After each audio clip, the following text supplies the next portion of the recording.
17 साल तक लोगों के चेहरे पर मुस्कान लाने वाला एक शो, लेकिन इसके पीछे छिपी एक ऐसे अंधेरी कहानी जिसे जानकर आप हैरान हो जाएंगे। तारक मेहता का उल्टा चश्मा, इसका नाम सुनते ही चेहरे पर हंसी आ जाती है, पर आज इस शो के एक्टर्स एक एक करके इसको छोड़ते जा रहे हैं। के बोले कितनी सुंदर लग रही हो, होंठ पकड़ के किस कर लो, ऐसे किस। शैलेश जी का जो मुझे सुनने में आया वो ऐसा सुनने में आया, जो आई थिंक उन्होंने काफी जगह बोला भी है। वो कोई आई थिंक सब टीवी का या सोनी का ही शो करने गए थे, तो उसके ऊपर उनको बहुत भद्र भाषा में बहुत ही गलत ढंग से बोला गया, जो एक्सेप्ट नहीं करता है उस चीज को। देखिए, आज तक तो मैंने ये कभी बताया नहीं था क्या हुआ, लेकिन इशारों में तो कहा। बात आत्मसम्मान की थी और इसलिए फिर छोड़ दिया। सब टीवी पे एक दूसरा शो आया था, गुड नाइट इंडिया। शो में उन्होंने मुझे बतौर सेलिब्रिटी गेस्ट बुलाया एक एपिसोड के लिए, जहाँ मुझे मेरे कवि शैलेश कि आप कैसे चले गए और इधर उधर कैसे लगे। मतलब भाई, मैं कवि हूँ और एक शो के अंदर मैं एज बतौर सेलिब्रिटी गेस्ट गया। नमस्कार दोस्तों, आइए समझते हैं इसको अच्छे से। एक के बाद एक पुराने एक्टर्स शो को छोड़ते चले जा रहे हैं। पहले दया भाभी, फिर अंजलि मेहता, फिर तारक मेहता, उसके बाद सोढ़ी, और अब तो नए कैरेक्टर्स भी ज्यादा दिन तक नहीं टिक पा रहे हैं। शैलेश लोढ़ा यानी तारक मेहता, उन्होंने खुद कहा कि उनकी क्रिएटिविटी को सम्मान नहीं मिल रहा। शो में उनका रोल सिर्फ एक नरेटर का बनकर रह गया था। अंजलि मेहता यानी ओल्ड अंजलि भाभी, उन्होंने यहाँ तक ये भी कहा कि उनके पेमेंट को होल्ड कर दिया जाता था और उनके पूछने पर बोला जाता था कि आप आसिफ मोदी से बात करिए।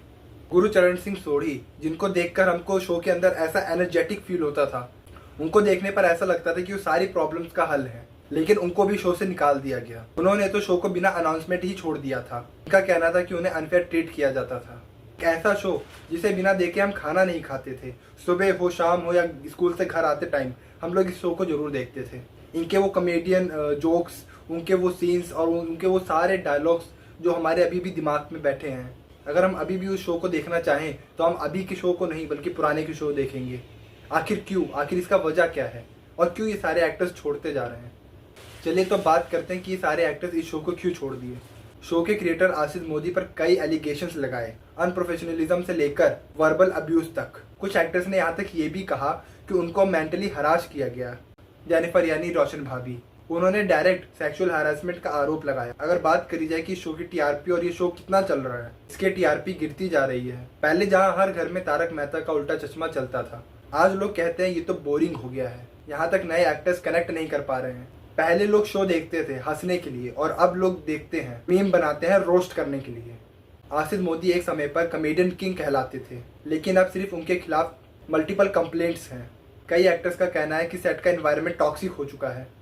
डिसिप्लिन के नाम पे उनकी फ्रीडम को छीन ली जाती है और अब किसी ने आवाज़ उठाई तो उनको शो से निकाल दिया जाता है। तारक मेहता के उल्टा चश्मा ने हमें एक खुश दुनिया दिखाई, लेकिन उस दुनिया के पीछे क्या सच है अब धीरे धीरे सामने आ रहा है। और सवाल यह है, क्या इंडस्ट्री में अभी भी पावर मिसयूज होता रहेगा और हम सिर्फ टीआरपी के लिए सच को इग्नोर करते रहेंगे। आप लोगों का क्या कहना है इस शो को लेकर, आप लोग कमेंट करके जरूर बता सकते हैं।